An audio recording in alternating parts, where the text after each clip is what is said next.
खबरें दिखाएंगे आपको देश दुनिया की, राजनीति की, खेल की, क्राइम और अपराध की सभी छोटी बड़ी खबरें।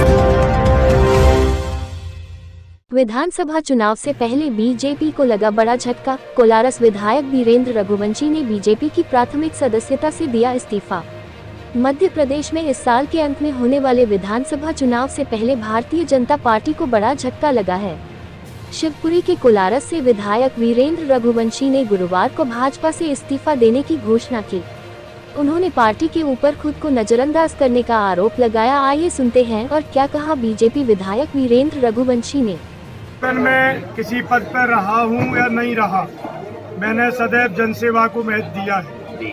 शिवपुरी मेरी कर्मभूमि है, कोलारस का मैं रहने वाला हूं, जन्मभूमि है। मैं सर्वप्रथम ईश्वर को धन्यवाद देना चाहता हूं कि दोनों भूमियों पर मुझे सेवा का मौका मिला। पर वर्तमान समय में भारतीय जनता पार्टी से कोलारस से विधायक होकर जनसेवक हूं।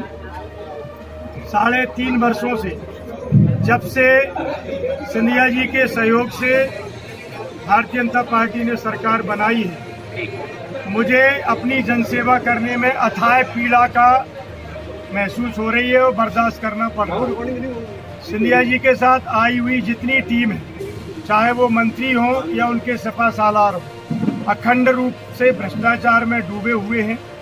3.5 वर्षों में मैंने जनसेवा में जो योजनाएं केंद्र और प्रदेश सरकार की थी, जिनको मैं अपने अनुभव, अपने प्रयास, अपनी मेहनत से ला सकता था, मैं संक्षिप्त में ही कहूँगा कि कोलारस विधानसभा में आज 75 साल में छूटे हुए वो हर काम को अंजाम दिया है मैंने। चाहे वो पानी की योजनाएं हो, नल जल योजनाएं हो, कॉलेज हो, सेंट्रल स्कूल हो, बस स्टैंड हो, हाउसिंग बोर्ड कॉलोनी हो, बिजली के स्टेशन हो, सड़कें हो, अमृत सरोवर तालाब हो, सभी से मैंने अपनी जन्मभूमि को सिंचित किया है। लेकिन हर काम में, चाहे वो प्रभारी मंत्री हो, चाहे वो बिजली मंत्री हो, सभी ने मिलकर के पूरी ताकत से मेरे विकास कार्यों को रोका है। आज भी मेरे बिजली के जो 2 सब स्टेशन है अगरा का, उसको वर्तमान डीएफओ ने आधा काम होने के बाद रोक दिया है, जिसे प्रभारी मंत्री और सिंधिया जी के लोग लेकर आए। बेड़ौन का बिजली का स्टेशन आप सबको ज्ञात हुआ था कि मुझे भूमि पूजन भी नहीं करने दिया। जब मैंने मुख्यमंत्री जी के प्रवास पर उसका भूमि पूजन कराया, 1 हफ्ते पहले मैंने जब लोकार्पण किया, सारे अधिकारियों को फोन करके मना कर दिया गया। व्यावहारिक रूप से मैंने ठेकेदार से टेंट लगाकर अपने सम्मान को और जनता के सम्मान को बचाया और वहां लोकार्पण किया। अनेक ऐसे उदाहरण मैं दे सकता हूं कि पूरी ताकत से सिंधिया जी के मंत्री और उनके सिपा सालारों ने मेरे विकास कार्य को क्षति पहुंचाई है। यहाँ तक कि 1 नहीं 2-2, 3-3 बार इन 3.5 वर्षों में प्रभारी मंत्री या उनके मंत्रियों में मुझ पर फर्जी एफआईआर कराने की कोशिश की, चाहे वो मेडिकल कॉलेज का प्रकरण हो और चाहे वो अन्य कई प्रकरण हो। तो लगातार मैं अपने सम्मान को कैसे बचा पाया हूँ, राम जी की कृपा से मैं बहुत ज़्यादा आहत हूँ। इन सारी चीज़ों को समय समय पर मैंने, चाहे प्रदेश नेतृत्व भाजपा का हो, माननीय मुख्यमंत्री शिवराज सिंह जी चौहान हो, या जो भी हम नेतृत्व कह सकते हैं, सभी को 3.5 वर्षों में दर्जनों बार इस बात को मैंने कहा। और यहाँ तक 1-1.5 महीने पहले शिवपुरी जिले की कोर कमेटी में संपूर्ण शीर्ष नेतृत्व के सामने मैंने केवल इतना निवेदन किया कि माननीय मुख्यमंत्री जी, 3.5 वर्षों से मैं अपनी पीड़ा, क्षेत्र की जनता की पीड़ा आपके सामने रख रहा हूँ, लेकिन आप किस दबाव में हैं, मुझसे क्या भूल हुई है। पर मुझे लगता है कि शायद मुझसे ये भूल हुई कि मैंने माननीय जयभान सिंह पवैया जी का काम किया लोकसभा में। शायद मुझसे ये भूल हुई कि केपी यादव जी को जिताने में तिल बराबर मेरी सहयोग रहा। अगर ये भूल हुई है तो आगे से ये भूल मैं नहीं करूंगा। लेकिन कृपया करके जनता के विकास कार्यों को मंत्री न रोके। मंत्री जी से मेरी 5 मिनट आपके साथ बैठक करा दें। ये 3.5 साल में निवेदन करता रहा, लेकिन मेरे व्यस्ततम मुख्यमंत्री जी को मुझे 5 मिनट का समय देने का प्रभारी मंत्री से चर्चा का नहीं मिला और मुझे मजबूरन कोर कमेटी की बैठक में सीएम हाउस पर 1 महीने पहले खड़े होकर, जिससे पार्टी शायद अभद्रता मानती हो, मैं तो नहीं मानता, कि बंद कमरे में अगर विधायक अपने मुख्यमंत्री से बात नहीं कह सकता तो क्या मीडिया के सामने कहेगा, जो आज नौबत आई है।